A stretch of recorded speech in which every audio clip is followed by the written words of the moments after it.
नमस्कार। आज आपल्या सिंधुदुर्गासाठी एक ऐतिहासिक दिवस आहे। सोनाऱ्या अक्षरेमध्ये लिहून ठेवणारा दिवस आहे।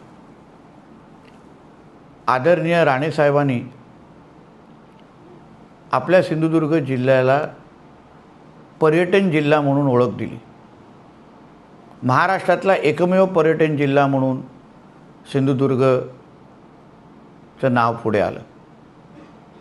उद्दिष्ट एवढंच होता की जिल्ह्यामध्ये पर्यटनाच्या माध्यमातून रोजगार निर्मिती व्हावी, तरुण तरुणीच्या दोन हाताला काम मिळावं, आपली उलाढाल वाढावी, आपले दरडोई उत्पन्न वाढावं आणि पर्यटनाच्या नकाशावर सिंधुदुर्गचं नाव जगाच्या पाठीवर घेण्यात यावं।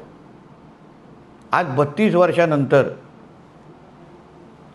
आदरणीय मुख्यमंत्री देवेंद्र फडणवीसजींच्या उपस्थितीत आणि दोन्ही उपमुख्यमंत्री आणि पूर्ण मंत्रिमंडळाच्या उपस्थितीत MTDC, ताज हॉटेल आणि स्थानिक संघ यांच्यामध्ये त्रिपक्षीय करार झाला। या करारामुळे आता आपल्या सिंधुदुर्ग जिल्ह्यामध्ये पहिलं पंचतांत्रिक हॉटेल 5 स्टार हॉटेलचा मार्ग मोकळा झालेला आहे। या 5 स्टार हॉटेलमुळे आपल्या जिल्ह्याच्या दरडोई उत्पन्नामध्ये, स्थानिक बाजारपेठामध्ये आणि तरुण तरुणींना दर्जेदार नोकऱ्या मिळण्यासाठी मार्ग मोकळा झालेला आहे। आता आपल्या जिल्ह्यामध्ये दर्जेदार खर्च करणारा पर्यटक येईल, बाजारपेठामध्ये हातभार लावेल आणि जिल्ह्याच्या विकासाला अजून मोठा करेल।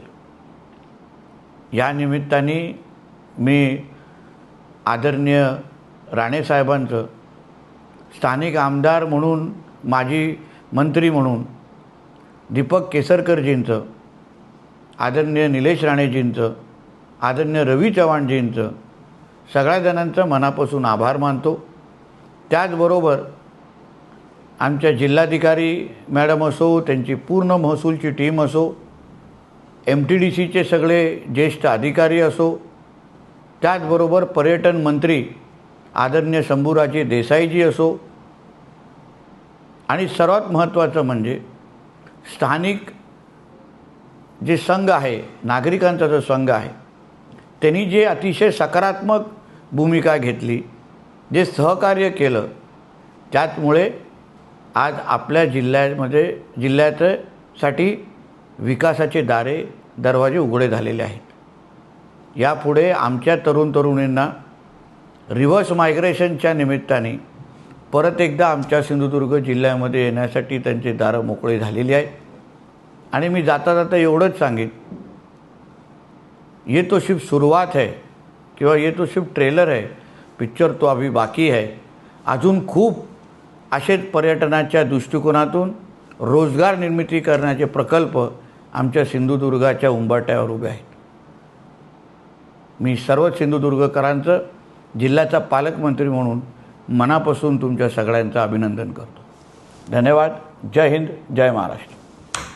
ताज्या अपडेट्स आणि ताज्या बातम्यांसाठी आजच सबस्क्राईब करा आपला Sindhudurg digital news channel. Like करा, शेअर करा, कमेंट करा आणि महत्त्वाचं म्हणजे बेल आयकॉनला क्लिक करायला विसरू नका।